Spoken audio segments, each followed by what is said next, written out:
Guys, আসসালামু আলাইকুম। আনিশা ব্লগে আপনাদের সবাইকে স্বাগতম। এখন আমি বানাবো ভাজা পিঠা। প্রথমে আমি চাউলের গুঁড়া দিয়ে দেব, তারপরে আমি এখানে ময়দার আটা দিয়ে দেবো কিছুটা পরিমাণে, স্বাদ মতন লবণ দিয়ে দেবো।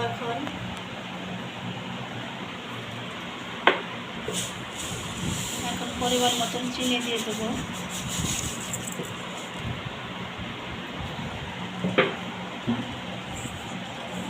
এখন আমি এইগুলো পানি দিয়ে ভালোভাবে মেখে নেব।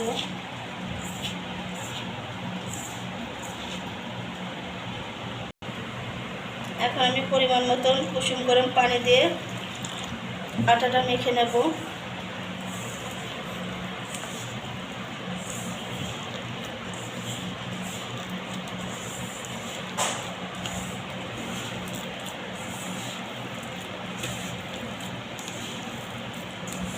যেহেতু চিনি থেকে পানি গলবে, তাই আমি আস্তে আস্তে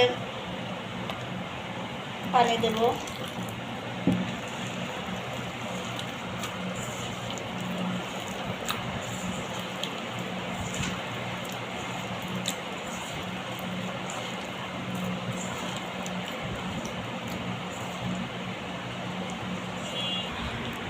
আমার গুলাটা রেডি হয়ে গেছে। এখন আমি পিঠেগুলো ভেজে নেব।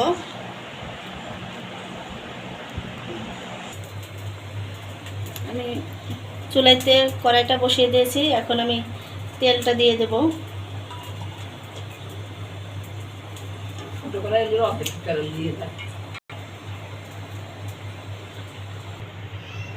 তেলটা ছেতে গেছে, এখন আমি পিঠাটা দিয়ে দেব।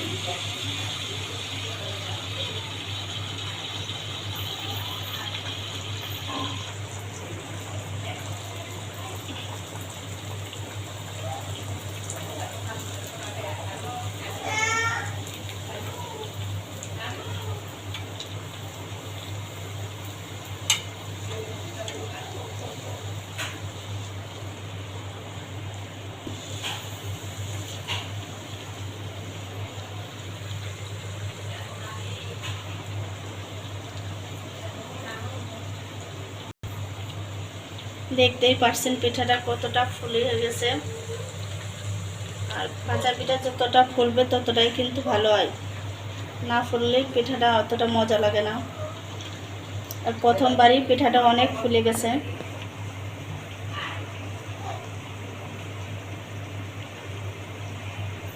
এখন আমি উল্টো পাল্টা করে পিঠাটা ভেজে নেব। এখন পিঠাটা আমার হয়ে গেছে, এখন আমি উঠিয়ে নেব।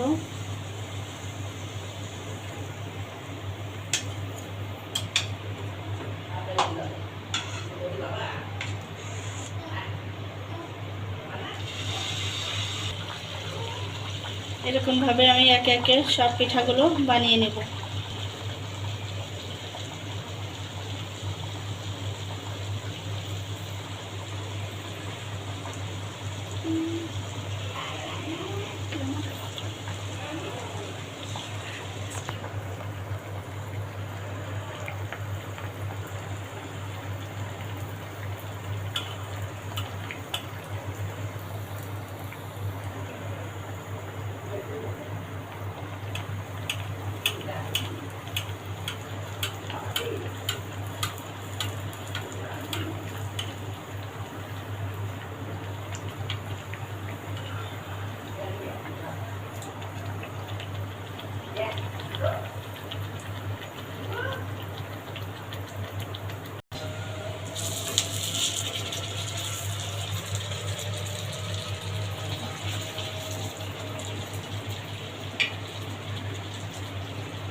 গাইস, আমার পিঠে বানানো শেষ।